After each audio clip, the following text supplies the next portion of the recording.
এশারের নামাজের পরে নামাজের জায় নামাজে বসে এই দোয়াটি যদি পড়তে পারেন, সংসারে বরকত হবে, টাকা পয়সার মধ্যে প্রচুর বরকত হবে, ধনী হয়ে যাবেন, ব্যবসার মধ্যে বরকত হবে, চাকরিতে প্রমোশন হবে, আল্লাহ তাআলা টাকা পয়সার মধ্যে এত বরকত দিবেন, আপনাদের পরিবারের সবাইকে ধনী বানিয়ে দিবেন।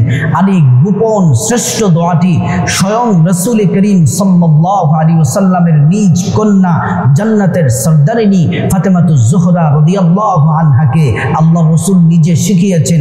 এই আমলটি যে নারী করেছে সে ধনী হয়েছে, যে পুরুষ করেছে সে ধনী হয়েছে, পরিবার থেকে অভাব অনটন চলে যাবে এবং আল্লাহর পক্ষ থেকে রিজিক এসে ধনী হয়ে যাবেন। 100% পরীক্ষিত আমল এশারের নামাজের পরে যদি পড়তে পারেন।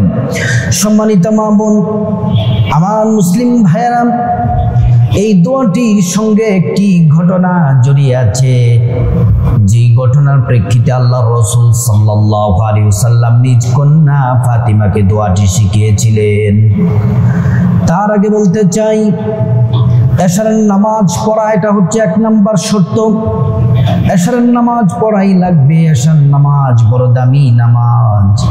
আল্লাহর হাবিব সাল্লাল্লাহু আলাইহি ওয়াসাল্লাম বলছেন, কোন নারী পুরুষরা যদি এশারের নামাজ মসজিদে জামাতের সাথে পড়ে আর মহিলারা যদি বাসার মধ্যে সময় মতো এশারের নামাজ পড়ে নেয়, তারপর যদি সুন্নাত তরিকায় ওযু সহ জিকির ফিকির দুরূদ পড়তে পড়তে যদি ঘুমিয়ে যায়, এশারের নামাজ পড়ে ঘুমানোর কারণে আল্লাহ রাব্বুল আলামিন এশারের নামাজের ফজিলত এত দিবেন। শুনুন আল্লাহ কি বলছেন।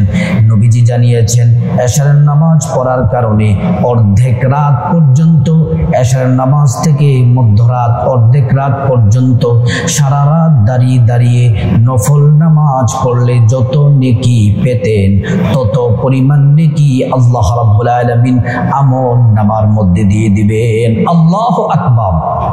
শুধু তাই নয়, প্যারা নবীজি সাল্লাল্লাহু আলাইহি ওয়াসাল্লাম বলছেন, হে আমার উম্মতেরা শোনো, তারপর যদি এশার নামাজ পড়ে যদি তোমরা ঘুমিয়ে যাও আর যদি ঘুম থেকে উঠে যদি ফজরের নামাজ পড়তে পারো, পুরুষ যারা মসজিদে জামাতে পড়বে, মহিলারা সময় মতো বাসার মধ্যে পড়বে, এশার নামাজ এবং ফজরের নামাজ যদি তোমরা পড়তে পারো, সারা রাত দাঁড়িয়ে দাঁড়িয়ে নফল নামাজ পড়লে যত নেকি আল্লাহ রাব্বুল আলামিন তত পরিমাণ নেকি আমল নামার মধ্যে দিয়ে দিবেন। সুবহানাল্লাহ।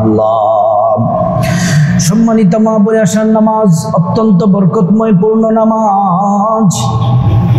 সারাদিন যত পাপ করেন না কেন, কোনো পাপ আমল নামার মধ্যে লেখা হয় না। এশা পর্যন্ত আল্লাহ ফেরেশতাদেরকে বলেন অপেক্ষা করার জন্য।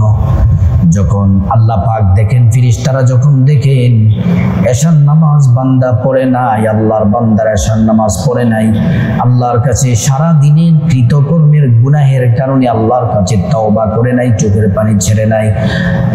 পানি ছেড়ে আল্লাহর কাছে তওবা করে নাই, তারপরে আমল নামার মধ্যে গুনাহ লেখা হয়।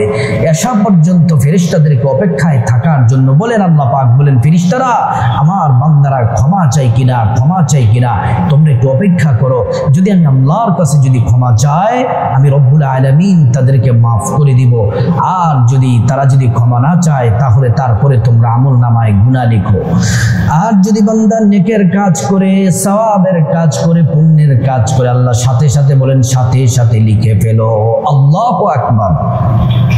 এজন্য সম্মানিত মা বোন, এশার নামাজের পরে নামাজের যায় নামাজে বসে এই শ্রেষ্ঠ দোয়াটি যদি পড়তে পারেন, 100% নিশ্চিত করে বলতে পারে, আল্লাহর উপর পূর্ণ তাওয়াক্কুল ভরসা রেখে বলতে পারি, আপনি ধনী হবেন ইনশাআল্লাহ। সম্মানিত মায়েরা আমার, ও মহিলা মা বোন, মুসলিম ভাই, আমি আপনাদেরকে এবার দোয়াটি বলে দিব, ঘটনাটি বলে। নবীজির মেয়ে ফাতেমাতুজ জোহরা রাদিয়াল্লাহু আনহা, তিনি হচ্ছেন জান্নাতে যত নারী আছে সকল নারীদের সর্দারিনী। আল্লাহর নবী আরো বলেন পৃথিবীর মধ্যে যত শ্রেষ্ঠ নারী 4 জন, এর মধ্যে একজন হচ্ছে খুয়াইলিদের কন্যা খাদিজা, দ্বিতীয় নাম্বার হচ্ছে মুহাম্মদ সাল্লাল্লাহু আলাইহি ওয়াসাল্লামের কন্যা ফাতিমা। আল্লাহু আকবার। মাও পৃথিবীর শ্রেষ্ঠ, মেয়েও পৃথিবীর শ্রেষ্ঠ। সুবহানাল্লাহি ওয়া বিহামদিহি। অথচ তিনি জান্নাতের সকল সর্দারিনীর সারা সর্দার, জান্নাতের সকল নারীদের সর্দারিনী। তারপরেও তিনার ঘরের মধ্যে এমন অবস্থা দেখা যেত 3 দিন 7 দিন পর্যন্ত ঘরের মধ্যে কোনো খাবার থাকতো না, চুলাতে আগুন জ্বলতো না। এতটা আল্লাহর প্রিয়, আল্লাহর পছন্দের পরিবার, কিন্তু তারপরেও তারা অনাহারে দিন কাটিয়ে দ্বীনের দাওয়াতের কাজ করেছে। কখনো তারা নামাজ ছাড়ে নাই। এত কষ্টের পরেও মা বোন তারা কখনো নামাজ ছাড়ে নাই। নবীজির কন্যা কখনোই নামাজ মিস করে নাই। এজন্য মা বোনেরা অনুরোধ করে বলি, আপনারা নামাজের প্রতি যত্নশীল হন, নামাজের প্রতি আগ্রহ, নামাজের প্রতি দিন মন সব ঝুঁকে দেন। আল্লাহ আপনার পরিবারটাকে, আপনাকে আল্লাহ বরকত রহমত দিয়ে, রহমতের চাদরে আপনাকে আবৃত করে রাখবেন। নবীজির কন্যা ফাতেমাতুজ জোহরা রাদিয়াল্লাহু আনহার ঘরের মধ্যে 7 দিন পর্যন্ত খাবার নাই। কিতাবে এসেছে হযরতে আলী রাদিয়াল্লাহু আনহু জোহরের নামাজ পড়ার জন্য তিনি মসজিদে নববীর মধ্যে গেলেন।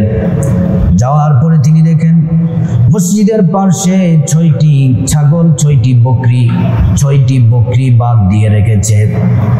হযরতে আলী রাদিয়াল্লাহু আনহু বললেন, মুসল্লিদেরকে, সাহাবীদেরকে জিজ্ঞেস করলেন, এই বকরিগুলা কার, এই ছাগলগুলা কার? সাহাবীরা বললেন, ওগো আল্লাহর নবীর মেয়ের জামাই, এই ছাগলগুলা আল্লাহর নবীর কাছে, এই বকরিগুলা হাদিয়া এসেছে। আল্লাহু আকবার। তখন তিনি খুশি হয়ে গেলেন, দৌড়াইয়া বাড়িতে গেলেন।